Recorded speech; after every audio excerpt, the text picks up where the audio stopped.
Hello, my name is Andrew Ahn Westover, and I am the Key Pairing Director of Education and Public Engagement at the New Museum. I join you today from the unceded land of Lenape people, and I'd like to begin by acknowledging and paying respect to Lenape people and elders and ancestors, past, present, and future.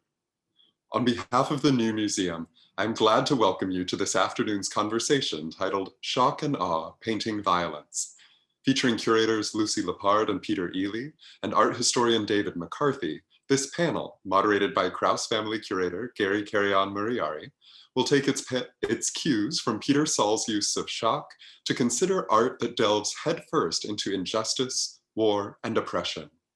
If you are able, I encourage you to visit the exhibition Peter Saul, Crime and Punishment, which is currently open at the New Museum. Additionally, a virtual tour of the exhibition is accessible online at newmuseum.org. Conversations like this are core to the New Museum's work of advancing new art and new ideas. I would like to thank the entire New Museum team, especially Education and Public Engagement staff members Andrea Calderes and Derek Wright, for their help bringing this program together. New Museum digital initiatives are generously supported by Hermione and David B. Heller. We also thank our members and supporters, like you, who help make these programs possible. Before we begin, I'd like to share a bit of background about each of our presenters. Peter Eleey is the chief curator of MoMA PS1, which he joined in 2010. Eleey's most recent exhibition was co-organized Theater of Operations, the Gulf Wars 1991 to 2011 with curator Ruba Katrib. Lucy Lippard is a writer, activist, sometime curator, and author of 25 books on contemporary art and cultural criticism, including The Lure of the Local, Senses of Place in a Multicentered Society, Down Country, The Tano of the Galisteo Basin, 1250 to 1782, Undermining, a wild ride through land use, politics, and art in the changing West, and most recently, Pueblo Chico, Land and Lives in Galisteo since 1814. She has co-founded various artists' organizations and publications. She currently lives off the grid in rural Galisteo, New Mexico, where for 24 years she has edited the monthly community newsletter, El Puente de Galisteo. David McCarthy is a professor of art history at Rhodes College. He is the author of The Nude in American Painting, 1950 to 1980, Pop Art, H.C. Westerman at War, Art and Manhood in Cold War America, American Artists Against War, 1935 to 2010, and numerous essays about American art of the mid-20th century. Finally, a few logistical notes. This program will last for approximately 1 hour. If time allows, we may have a brief Q&A at the end. If you would like to ask a question, feel free to use the Q&A function at any time by clicking the Q&A button located at the bottom of your screen to type your question. Please note that this program is being recorded, so your question will be recorded as well. If there is time, our speakers will answer questions during the Q&A at the end of the program. I also encourage you to learn more about upcoming public programs and our full suite of exclusive digital content available on our website, newmuseum.org. And now, without further ado, I turn the conversation over to Gary. Thank you, Andrew, and thank you everyone out there who may be joining us this afternoon. And of course, thank you to Lucy and David and Peter. As some of you who've been kind of participating in some of our programs over the past few months know, Peter Saul's show has been a great opportunity to connect with many different artists, writers, and curators of multiple generations whose Peter's work has intersected with over the years. And so although this program is on the occasion of Peter's exhibition, we'll be, I think, venturing further afield to think about larger questions around how art can possibly respond to war in a variety of different ways. And I think, of course, the work that Lucy has done over the years and David has done around Peter's work and other artists, and of course, Peter Eleey's exhibition at PS1 have a lot to say about how we think about those questions today. So just a brief overview, we're gonna go, each participant today is gonna give a brief presentation and then we'll come together at the end. Lucy will be up first and then David and then Peter. So right now I'll turn it over to Lucy and thank you very much. Okay. I'm sorry, but I'm going to be reading this on good old-fashioned paper because if I got off the screen, I'd never get back on. Okay, well, this obviously is Peter Saul's, and It's Yankee garbage from the Vietnam era. And I'm just beginning with paying homage to Saul's central role here, which other panelists are going to expand on, and to his bold, slimy, grotesque messes that so perfectly defined the era of the war in Vietnam, or the American War, as the Vietnamese put it, and on into the present. Next slide. Do I have to say next slide? Yeah, okay. This is by Leon Golub, Vietnam. So I'm going to lean on my 1990 book, which is a different war, Vietnam in art, which I called it that because it was indeed a different war in both the world and in country. A different war for those at home who watched it on TV, a different war for women and people of color, a different war in Vietnam and Cambodia, and finally, it was a different war in the US lost. And of course, officially, it wasn't even a war. Next, please. This is Kay Brown, Black Soldier. So I thought I'd just talk about the beginnings of anti-war activism in the art world since I was there, watching it first and then radicalized and deeply involved. And because we have had other different wars in the interim, from Central America to the Middle East, and we continue to learn lessons about how art works. Next. Is that showing the whole thing? Yeah, okay. So in 1965, two relatively polite open letters were published in the New York Times from artists and writers protest, opposing the uncalled war in Vietnam. By 1968, the group wrote another much less polite letter headlined, "Stop the damned killing, stop the two wars" in Vietnam and racism. A similar group in LA also protested museums and galleries, but it also debated the Rand Corporation and won. They also erected the Peace Tower, Mark de Suvero's Peace Tower, with contributions of small works by artists from all over the country. In early 1967, many of the same organizers produced Angry Arts Week with some 600 artists participating. One highlight was the Collage of Indignation, a 10 by 120-foot collaboration that organizer Max Kozloff called a wailing wall, alienated in homeless in style, embattled in content. Next slide. A few years later, Ron Wolin and I put together Collage of Indignation 2, a show of works that were hoping to be posters, but only one was finally printed. Next. This is by Robert Hewitt, who was a very active member of all of these anti-war actions. And he was kind of a minimalist painter, but he put this up at one point, less is more, but it's not enough. Contemporary art in the late 60s, with some exceptions, was safely ensconced in its own Greenbergian world, primarily concerned with physical properties. As Ian Byrne put it, the artist's major means was voiceless, incapable of conveying their rage. The belief that art naturally and rightly transcended all social issues was widely held. Lefty artists were frustrated and baffled as how to regain that voice. Next. This is by Mae Stevens. It's one of the earliest ones of her Big Daddy series, which was based on her father.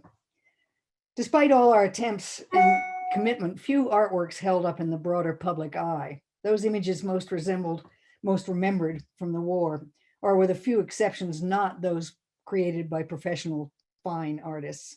Next.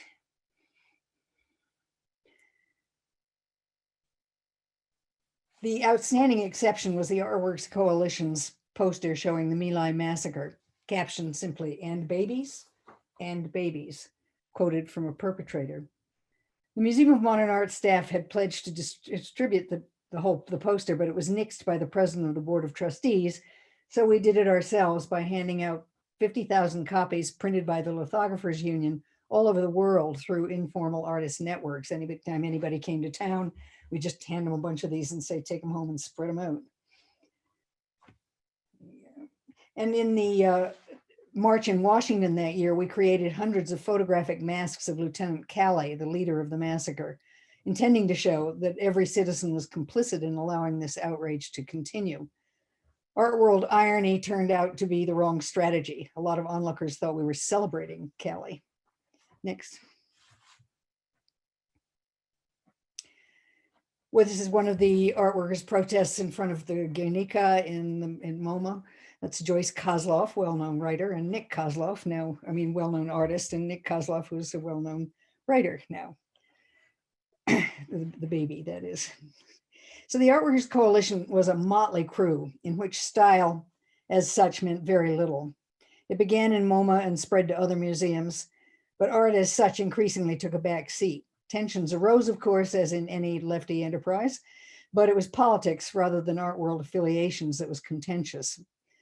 Some well-known minimalists tended to stand around the edges of the meetings looking kind of superior to our often unsubtle outbursts. Others were all in, and a group of conceptualists were much more directly involved than their more successful peers, who may have been concerned about their art world status suffering if they were associated with the scruffy countercultural faction. Some Greenbergians, absent from these meetings, even appeared to be pro-war, which exacerbated some internal clashes. Next. By way of direct revenge, Hans Hacke's contribution to the iconic 1970 information show at MoMA asked viewers if they approved of Nixon's and Governor Nelson Rockefeller's Indochina policies. The Guerrilla Art Action Group performed bloodbaths in the museums. And next. And Yvonne Rainer led a conga line for no more censorship up the Guggenheim ramp when they censored Hacke's show.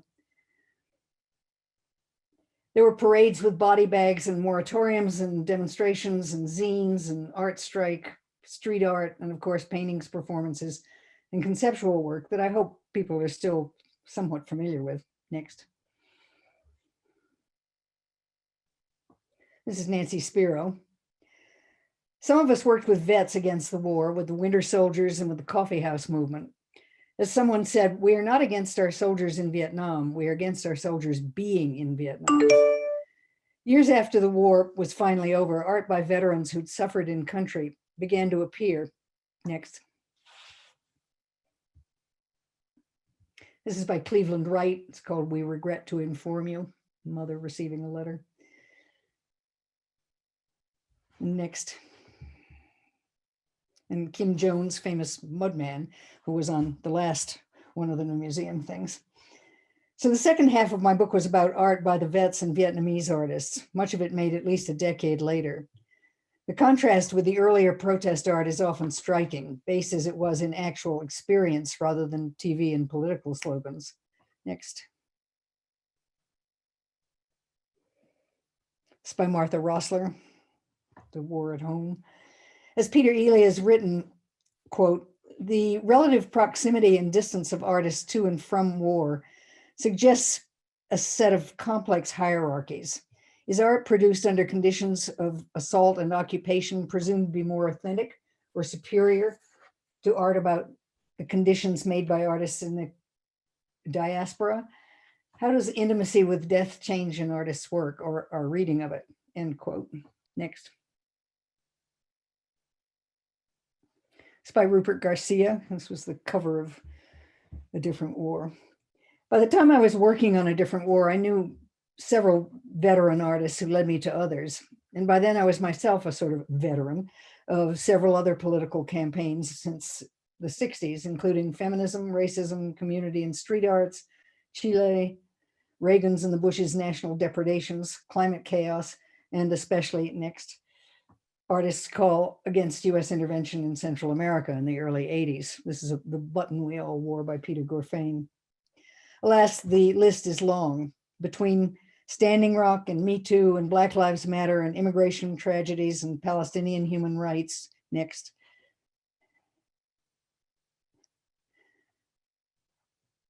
But not to mention the battle to get rid of Trump and his domestic terrorists. One thing that keeps me going these days is the marvelous internet humor. This is one of my favorites. Artists continue to pile on with protest art again, and of course against sexism and racism, which are all too alive and well today. Next. This is by Mariana Barkas. So I continue to focus on art activism because we still struggle with those endless wars and their tragic detritus in Afghanistan and Iraq. I want to remind artists and art workers that the power of the image is even more significant today in the digital era, some 47 years after Vietnam. That's it. Thank you. Thank you so much, Lucy. That was a wonderful start to the panel. Next up, we'll go to David McCarthy. I trust you can all hear me. I think we can go to the next image in the PowerPoint, which should be Peter Saul's painting Icebox number 3 of 1961. There we go. Thank you. I think if I can see it, I trust everybody can see it. Let me start my brief comments on Peter Saul's painting in the 1960s with the following framework. On the one hand, strong pictorial structure. On the other hand, equally strong and topical subject matter.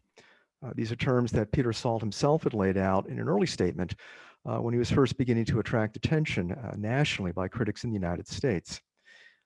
I think we can suggest that on the one hand, there's something entirely modernist about this, the belief in the autonomy of a work of art, that a composition constructed by an artist ought to hold its own as a pictorial structure. But of course, his statement also says we can't think of a work as purely autonomous. And in another sense, I think Peter Saul is working with an older definition of modernism, right back to the French poet Charles Baudelaire and his generation's insistence that a work of art ought to be of its time.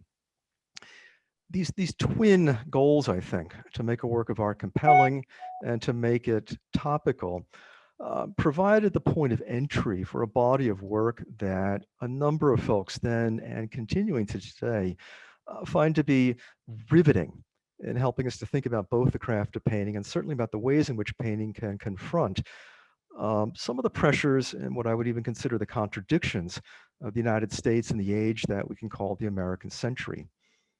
Affluence, consumerism, expanding economy, greater education, at least for some people, but not all. And at the same time, as Lucy Lippard has just reminded us, an expansionist foreign policy that has to be understood as a form of imperialism that seemed out of sync with at least an idealized version of what the country stood for. One thing that struck me in my work about Peter Saul is how apt his choice of subject matter was. A refrigerator, emblematic of the dramatic technological transformations of the 20th century, that people can actually store food for more than a day or two. A form of technology increasingly available, not just in American households, but throughout Europe, especially in France, where Peter Saul was developing the Icebox series in the early 1960s. And that reminds me that as he was looking at his home culture, he was doing so from across the Atlantic Ocean.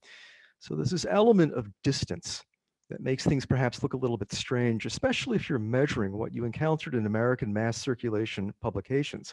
Life magazine, for instance, with perhaps a very different lifestyle, somewhat more modest, not as technologically advanced or driven by consumerism, as he encountered as a young artist with a wife and children living and working in Europe from 1956 to 1964.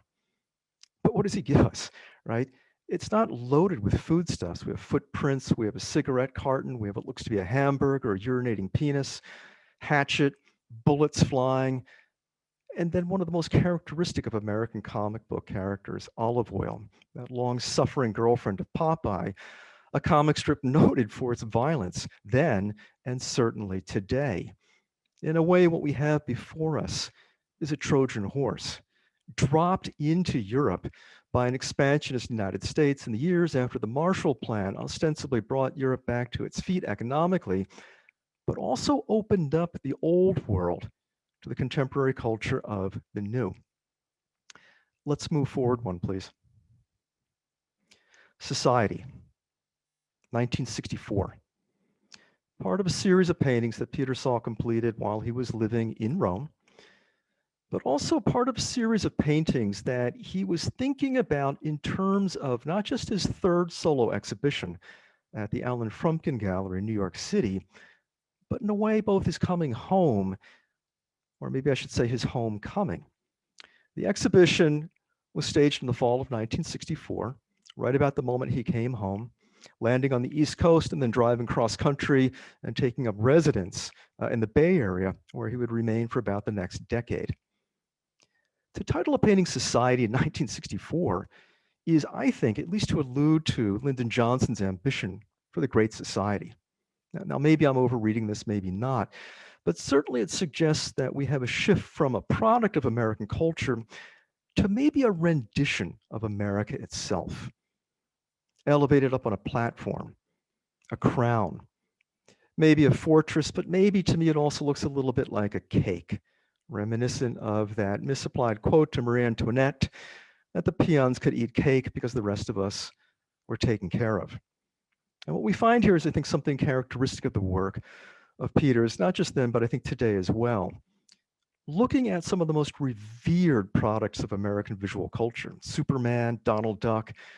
We could also add in Looney Tunes, the Disney stable as well, but turning it against itself that in a way that was very much in line with left-wing criticism, both in the United States and out of the United States, that its visual culture was emblematic of what Americans most desired: power, spectacle, violence, never-ending entertainment that seemed to come without the kind of reflection that one would insist for mature citizens, especially those with an education. And here I'm reminded that Peter Saul is a graduate of one of the great liberal arts universities in the United States, Washington University, where he was a student from 1952 to 1956. I want to pause for a moment on this painting because I think it is a transitional work. So many of the early paintings were inspired by cartoons and comic books, American consumer culture. And yet here, as you note, they're pulled outside of the frame of a comic strip narrative. So they become more, I think, iconic. I see this as a shift toward topical allegory. And in many ways, I see this painting as announcing a shift in his work toward a broader view of American culture, not so much driven by objects anymore, but driven by an overarching thematic of who and what this country was. We can move one more forward, please. This brings us, of course, to these stunning paintings of violence. Here's Saigon from 1967. One of the paintings featured in his next solo exhibition in late 1967, again at the Alan Frumpkin Gallery in New York, a painting that was later included in a number of significant exhibitions that traveled nationally. Perhaps the most important, Human Concern, Personal Torment, which opened at the Whitney and then traveled to the West Coast, where it was shown at Berkeley. The cartoon characters now have been transformed into representations of Americans overseas, and also the people of Vietnam subject to American violence. The colors have been ratcheted up, so the violence is not simply thematic, it is also formal, which brings us back to this notion of strong pictorial structure. It's a difficult painting to look at, whether in reproduction here on screen or when it's on view at the Whitney Museum of American Art. It takes a while for you to realize just how carefully staged the violence is from left to right. There are connecting lines that take us from a crucifixion on one side to a beheading on the other, or the way in which it all seems to revolve around these tiered moments of violence in the foreground, with this woman standing as a personification of the state of Vietnam itself. Or think about the use of color here, not just the use of day glow, but the intense contrast between warm and cool colors, or the use of complementary colors to ratchet up the intensity of all this. Even before you begin to process the subject matter, your eyes are already feeling the strain of a painting that actually gives you no respite whatsoever. I mean, Saul likened this to a kind of cold shower, forcing people to come to terms with their own infatuation with violence. And then, of course, much like Pablo Picasso's painting Guernica, what we have here is a summary of disproportionate violence and the extent to which in total warfare, it is civilians who often bear the brunt of combat. All of this is to say, to come back to strong pictorial structure and equally strong topical content, that what Saul has given to his audiences and continues to do so is a rumination on American culture itself, as manifest in particular moments that perhaps might be held forth as emblematic of the American century, but that might also remind us at the contradiction at the core of that, which I think is the world, of course, that Saul occupied as a painter and continues to ruminate on as he now takes a look at American culture from the perspective of the year 2020. Thank you. David. That was a wonderful summary of Peter's work, and thank you for the work you've done. That's really certainly guided us in our understanding of Peter and how we are trying to frame him within the context of the exhibition. Next, we'll go to Peter Eleey, who will talk a little bit about theater of operations. Thanks, Gary, very much, and also to Andrew for inviting me to join Lucy and David and all of you today to talk a little bit about theater of operations, the Gulf Wars 1991 to 2011, an exhibition that opened almost a year ago, actually, that I organized with Ruba Katrib at MoMA PS1. It's a huge show. I mean, it was a huge show. It occupied the entirety of PS1's building, making it one of the largest shows in the institution's history. So with over 300 works by more than 80 artists, it's hard for me to do the show justice in a quick presentation, but to foreground some of the discussion I hope we'll have later, I thought it would be helpful to run through just a little bit of introduction to what Ruba and I had hoped to achieve with the show. Basically, this is a work from a series by a Kurdish Iraqi artist named Jamal Penjwani. And it's a picture that tells a lot, I think, about what we were trying to approach with the show, which is that it's a series where he traveled around the country and took portraits of Iraqis holding a picture of Saddam over their faces. So we actually never see them. We see basically a whole range of Iraqi citizens obscured more or less by an image that becomes the dominant image in the West of not simply Iraq, but also Iraqis. And that came to stand in, I think, in the way we were working on the show for a larger absence, I think, in the art history of this period as it's been written over the last few decades. And certainly recently, the continued lack of Iraqi art in, let's call them Western art histories. And realizing the degree to which the spectacularization of violence that attended those wars, both the Gulf War in '91 and the sanction period that led up to the 2003 invasion, that goes hand in hand to a certain degree with the erasures and avoidance that I think were things we were hoping to treat in some ways with the show. So the next slide is a work by Haroon Farouki that details the degree to which computer and technological innovation, really going back to the 1980s, set in motion a series of military advances that allowed us, in a sense, and when I say us, I mean Americans in particular, that allowed us to essentially enact the title of his work, War at a Distance. As Lucy remarked actually at the time, shortly after the opening of a different war at UCLA in March of '91. This was a war that we experienced primarily on American television in 1991 as profoundly disembodied. We did not see dead Iraqis. Obviously in 2003, we also saw very limited forms of corporeal violence.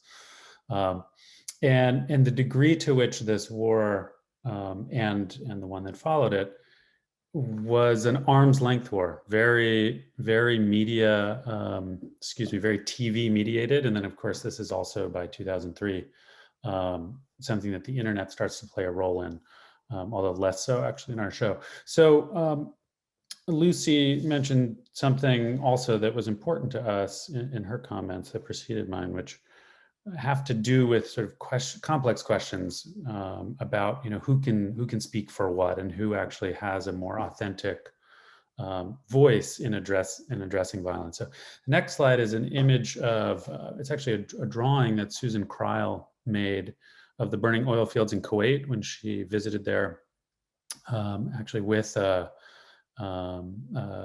oil contractor who was there to clean things up. And so we used a number of works by Western artists who were going there, specifically sort of like reporters, almost as if they were pursuing some kind of authenticity from a proximity, at least to the terrain of the violence. So the next image is a drawing among many that was done by Steve Mumford, who went at various points, actually later on in what we call the Iraq War after 2003. The next slide is Francis Elise's, from actually one work that Francis made in the Kurdish section of northeastern Iraq over a period of time where he went back repeatedly. He actually finished a film, his most recent work there, while our exhibition was on view. But this was a work where he's essentially documenting just the staging outside of Mosul. And the video depicts him just essentially almost trying, as the title of the work suggests, trying to match the colors of the scene in front of him, as if sort of that's his role there. It's just to depict something very abstractly. The next slide, we put alongside these Western depictions works made by Iraqis and others in the region. So Munira Al-Qadiri got her hands on an amazing cache of VHS tapes from a guy in Kuwait who had driven around, actually almost like on the Weather Channel chasing tornadoes, filming the burning oil fields in the first person, and made a really amazing new work based on that vintage material. And so that kind of idea of this missing Iraqi and Kuwaiti voice in Western art history and sort of the telling of those stories prompted us to include works like these great pictures on the next slide by Afifa Eleey, the kind of paintings that were not routinely seen in the United States during this time period. That sort of figuration, though, lived in our show, proximate to works that were both figurative and abstract. And one example, the next slide, is Sue Ko made a really chilling and also terrific illustration, really, for a magazine in 1991 after the most devastating attack on civilians from that war, which was the bombing of the Amriya shelter outside of Baghdad. A number of the artists in the show returned to this subject matter over the years, and we returned with them, including work like, in the case of Sue, of a woodcut that she did later on, with the return to Iraq. But we installed Sue's work from the left with the next slide, Hana Malala's work that actually she only finished really just before the show opened, which is a monumental work memorializing the victims of the shelter bombing. So, in this case, you have an Iraqi woman who is working from abroad at this point. I mean, she left, I think, in 2006. She's working in London, reaching back to this, seminal event of civilian murder in the 1991 war, and addressing really trying to make individual portraits of as many of the people that she could find with a collaging of burnt cloth. And where she couldn't find images of them, she used just a reflective mirror that said in Arabic, and we see ourselves in it, I'm shown at the bottom left there, he or she has no name. Next image, please. Now, we juxtapose some of that with profoundly abstract work made in the West during this time period in the US. So Sturtevant in 1991 makes a work not commonly recognized as a Gulf War response. That's a large version of Jasper Johns's White Flag, which she had first started making in the 1960s. The next image is a Wally Hedrick painting, a black, painted over black painting that he first began actually during Vietnam, and then in a sense redacted his own work, removing figuration from, or in a sense, in his mind, removing content from the conversation around the representation of war. Interestingly, he returned in 1991 to add another coat of black paint over some of those Vietnamese paintings that he did, and then again in the lead up to the invasion in 2003. So, a single painting, albeit very abstract, representing the continuation of these wars and the violence experienced by Iraqis. And the next image is a group of really remarkable assemblage sculptures of sort of these figures created by a woman, Nuha Aradi, an Iraqi, who actually provided a very useful firsthand account for us of what life was like during both wars and the sanction period in between.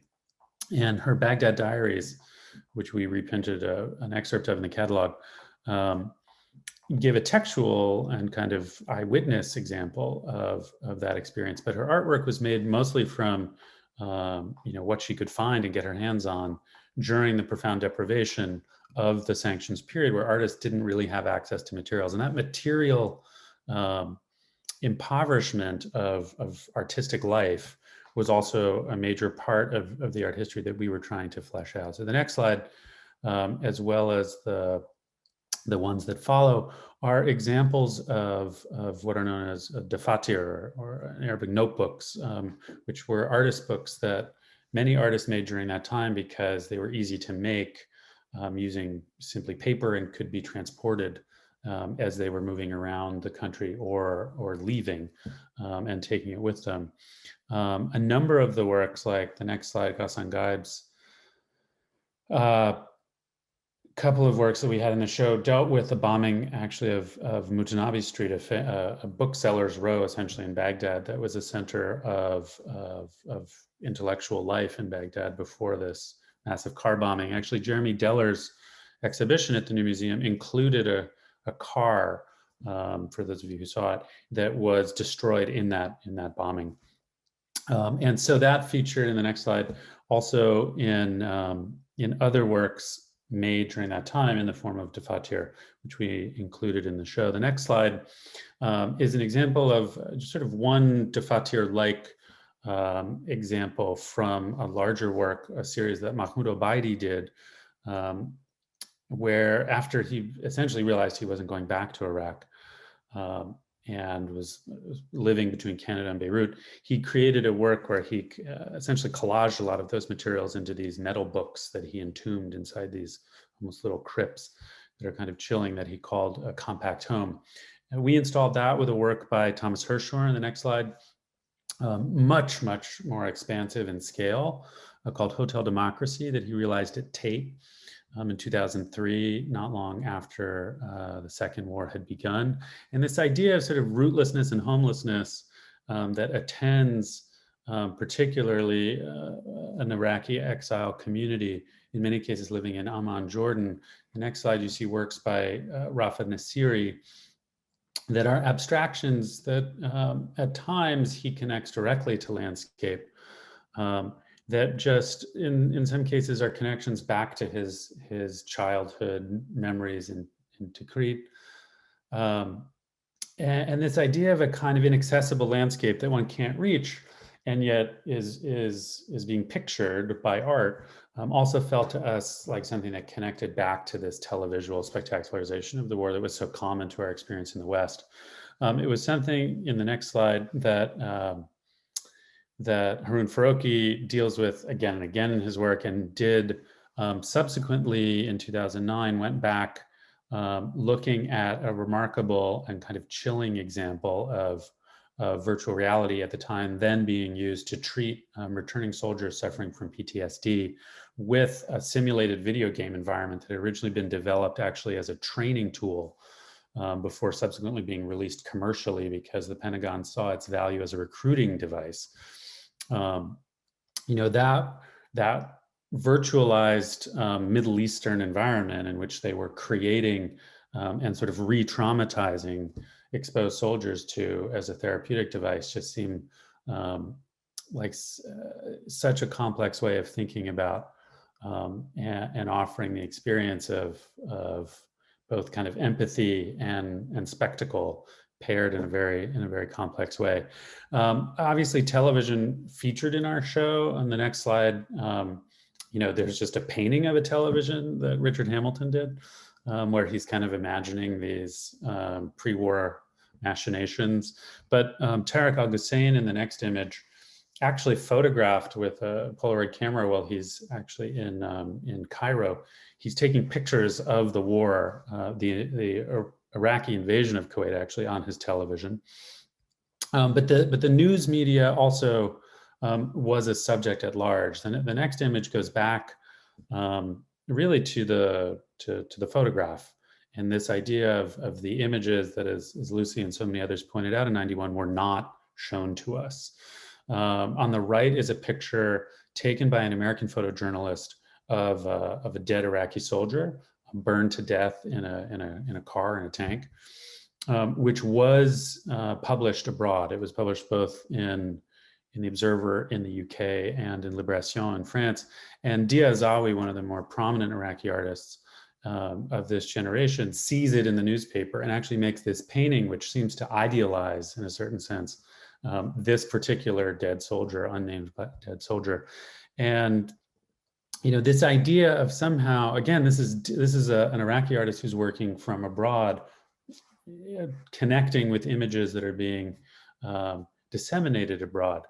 The next image, much later, Gaith Abdulahad is a journalist who is actually working with many Western journalists in Iraq after 2003 as a translator and as a fixer, who had been trained as an architect and took very detailed notes, visual notes of what he was seeing, and made these remarkable drawings as he traveled around, which we included. So, the presence of something like Gaith's pictures in the same show is something like Steve Mumford's.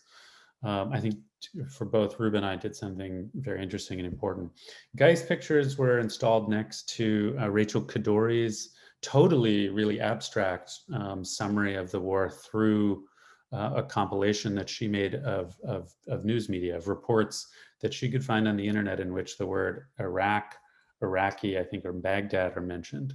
And it's just, 60 some tomes that one can leaf through, and almost every single one of them describes some kind of horror, many of which were distilled in a very particular period in the next image by a work by Tony Coates that is just on a television screen, as we installed it, with just a summary, basically, with pop music playing over it, of attacks in which civilians were killed, that the AP reported during a very specific period in 2003. Notably left out, of course, were attacks by Western military that killed civilians, because at that time, we imagined ourselves to be distinct from the insurgency as it was conducting a range of attacks throughout the country.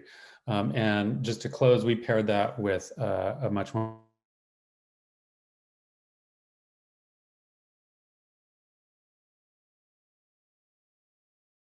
which appears to a Westerner to be very much in dialogue with Guernica, and of course it is.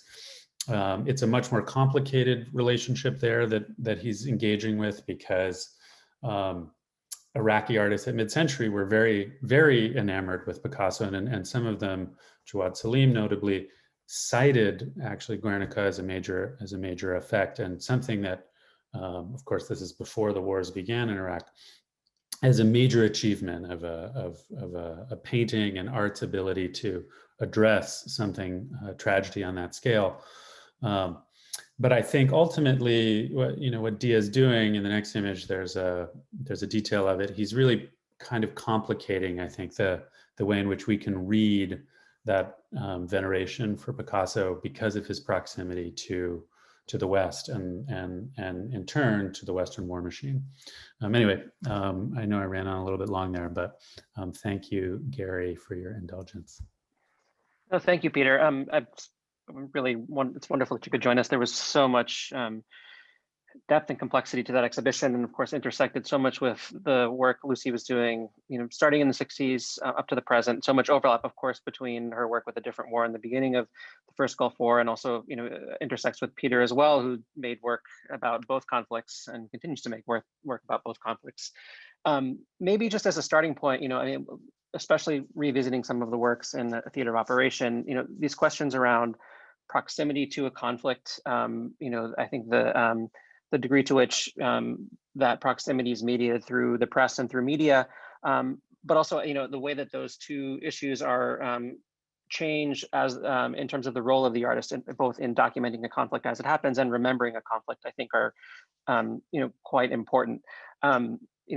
theater operations, the period it covers is actually much longer than the distance between the Vietnam War and when, Lucy, you revisited it with a different war. It was only been, about a little bit more than 15 years later. I'm wondering, maybe, Lucy, to start is, you could talk a little bit about how,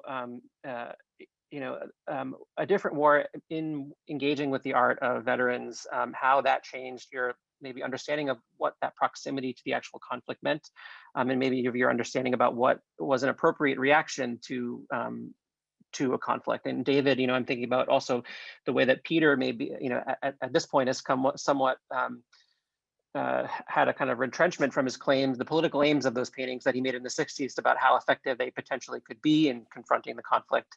And then maybe Peter, if you want to jump in after that about also that your show is also an intergenerational show. So I think you have artists of, Iraqi artists from different generations responding to the immediate experience of the war over that period in time. How that kind of distance has changed how maybe we think about how artists can respond to kind of the horrors of war. What was my part of that again? Just maybe, I think maybe the way that a different war engages with the the work of veterans, and that kind of proximity to conflict and the experience of conflict that may offered you. It was kind of fascinating to be able to go back to look at we didn't spit at people and stuff. We agreed with whoever that, I've forgotten the name of the person who said we didn't object to our soldiers being in Vietnam, our soldiers in Vietnam, but we objected to them being there. And then in the meantime, I had also spent a lot of time in Central America, had been in a war zone, had a little more very distant experience of what that kind of thing could look like. But the vets were, in a funny way, a lot of them were much more sophisticated artists, because time had passed and different modes had come into fashion and not, and so on. And a lot of them were just such lovely guys. I got to know a lot of them, and they were mostly kind of younger than me because they were in the war. I would have been in Korea if I'd been to do that stuff. And the whole idea of their being there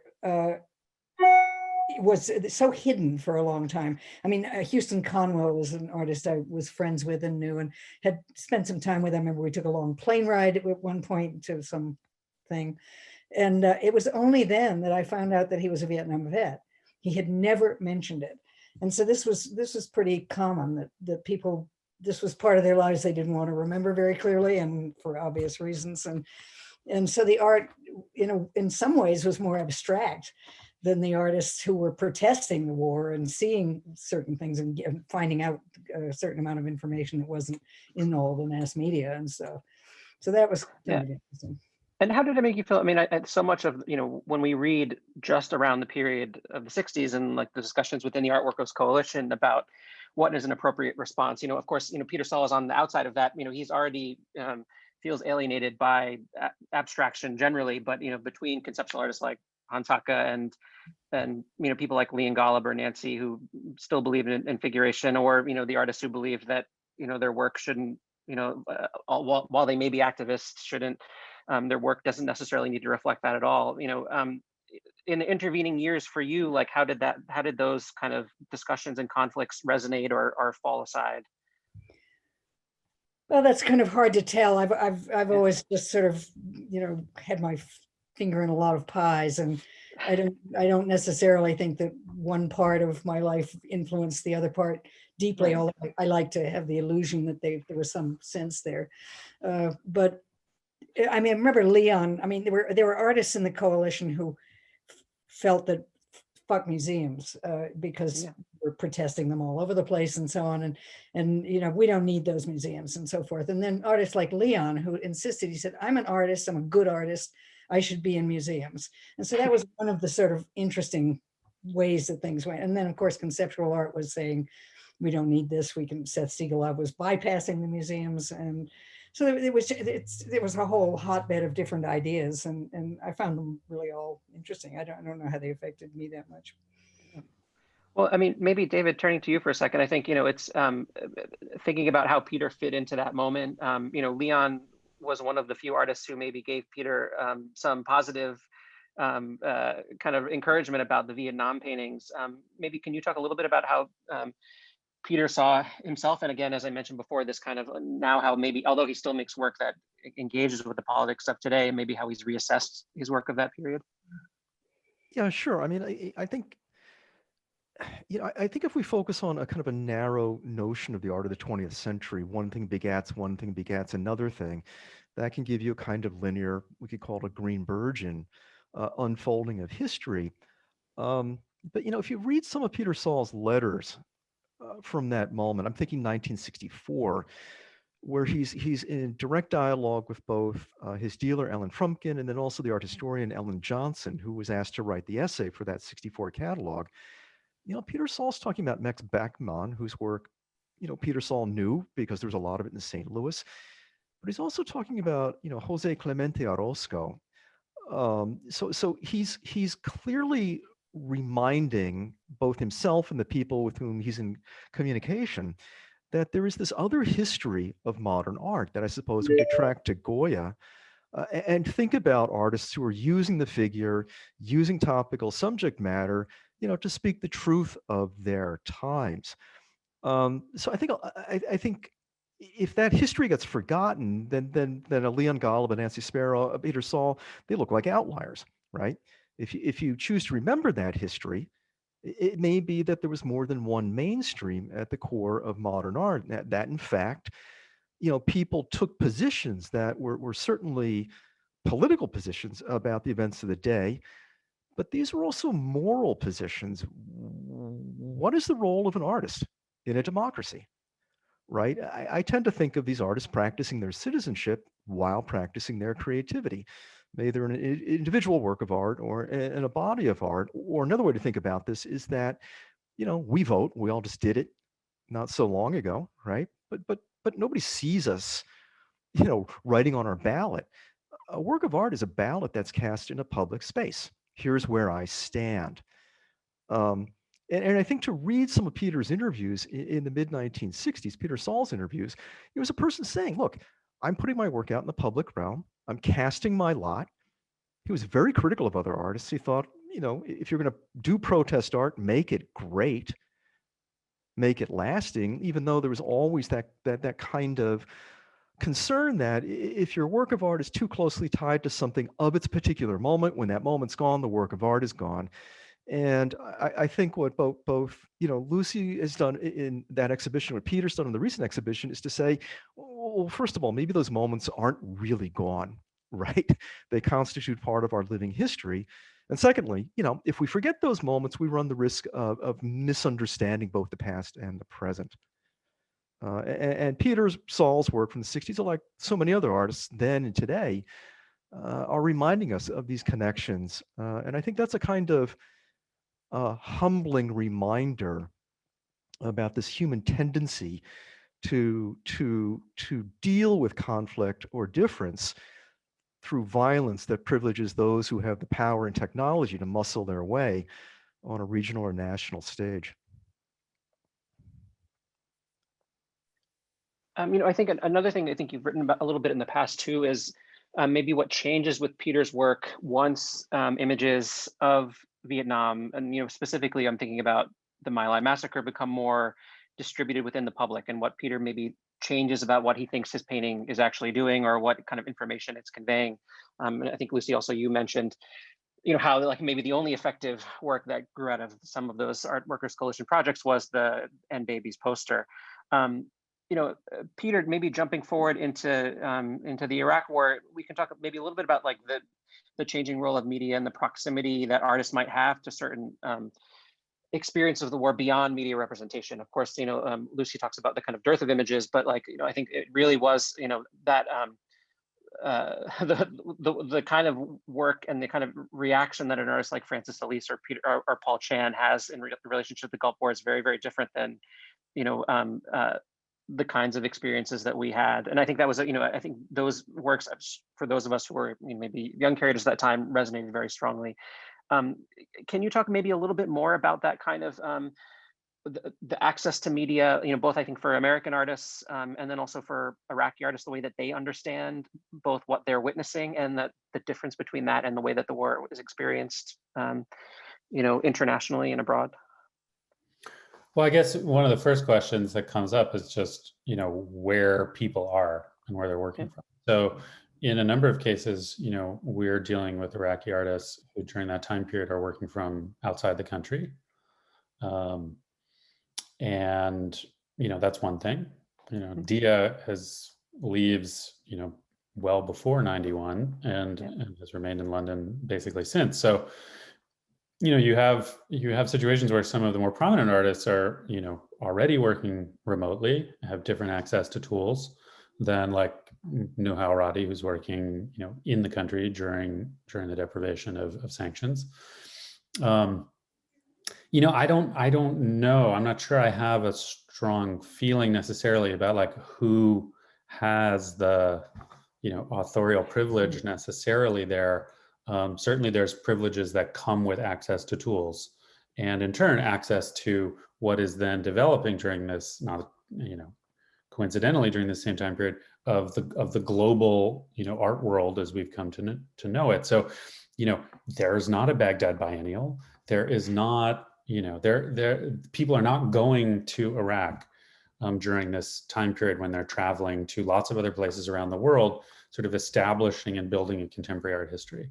So as much as we're thinking about and can get into like the relative absence of, video editing equipment, for example, during the 1990s in Iraq, I think we as much need to be thinking about the systems of consumption, exhibition, circulation, through which artists have their work sort of understood and known, which are a big part of that. So there is this complexity of Westerners then like going there with the privilege of all the tools that they have at their disposal, including distributive tools that they can make use of when they get back home, whether it's Paul or Francis or others.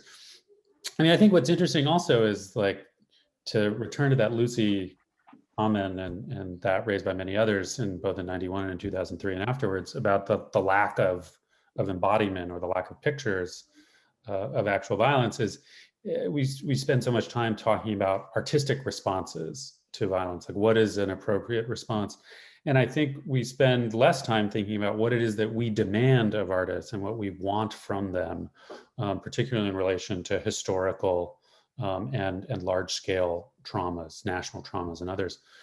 And I think that's a key point, right? And I think you see that with both 91 and 2003, and subsequently the media going to people and asking, what are the major works? 9/11 was the same thing. The rush to like have an iconic artwork that can speak to, to this violence, which usually doesn't exist. And I think one of Peter's accomplishments, and certainly we could have included him in the show, like so many other artists who made work during this time, is that he is not an iconic painter in the sense that iconicity is not, one of the core things that he traffics in.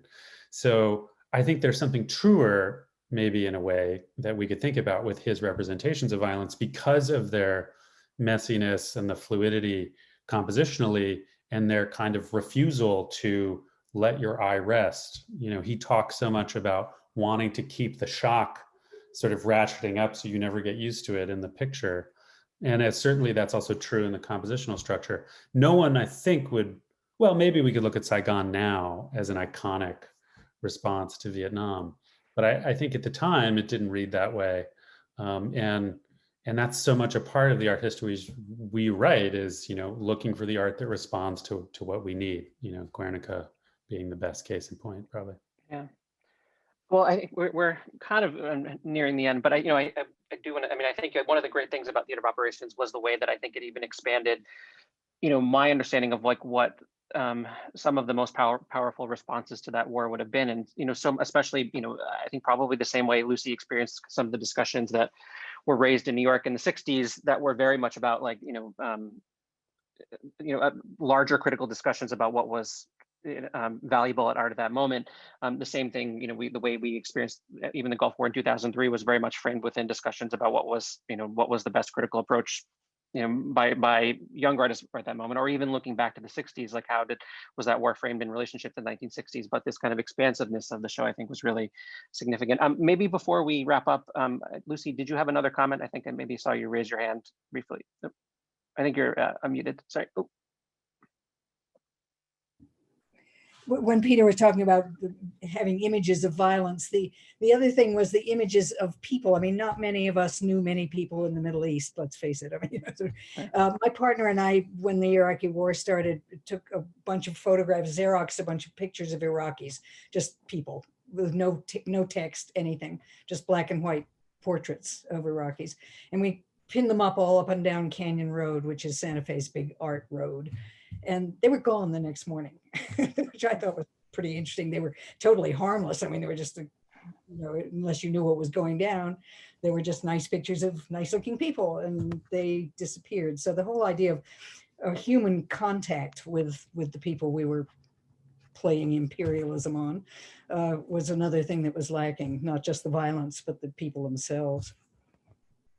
Yeah, and I think, I don't know if David would agree with me or not, but I think that's also one of the things that's interesting about those pictures of Peter, because they don't give you, like, although I think Peter, Eleey, and you talk a little bit about how, T.J. Clark's talked about Guernica's, trying to open its proximity to the victims, and Peter Saul doesn't necessarily do that whatsoever. I think the only thing it gives us proximity to is our own sort of American capacity for violence, and maybe that's the hardest thing to look away from. But I don't know if there's any, Andrew is maybe lurking in the background, if there's any questions from the audience.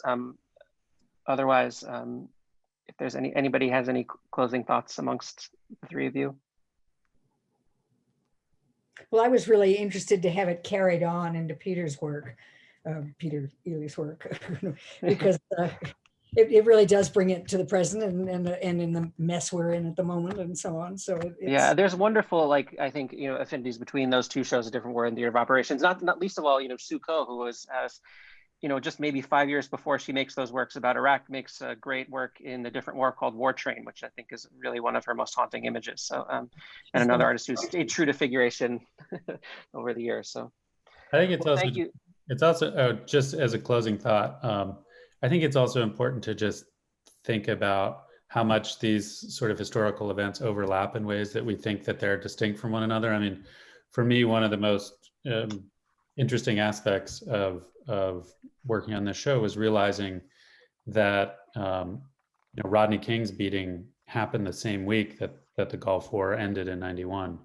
So we went from a totally disembodied war where we're not seeing images of dead Iraqis on our televisions to a very embodied form of domestic violence, on an American street on our televisions. And, that those links between the Iraq War and the militarization of American policing, these are things that carry forward into the present day in ways that often we think are distinct from one another. And to the extent that we can constantly remember, whose art history is and art making is left outside of those narratives, I think we're all better served by it. Yeah, I think that just maybe to close, there's a great quote that Lucy has from one of Peter Saul's favorite subjects, Ronald Reagan in 1982, where it's in A Different War, where he says, America doesn't like losers. It's time to stop looking backwards at how we got here. And I think, both Peter's and Lucy, Peter Saul's, Peter Eleey's, Lucy's, and David's work has really been working against that kind of forgetting. So thank you all for all that you do, and thank you for joining us this afternoon.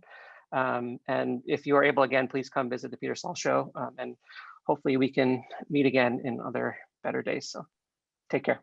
Thank you, Gary.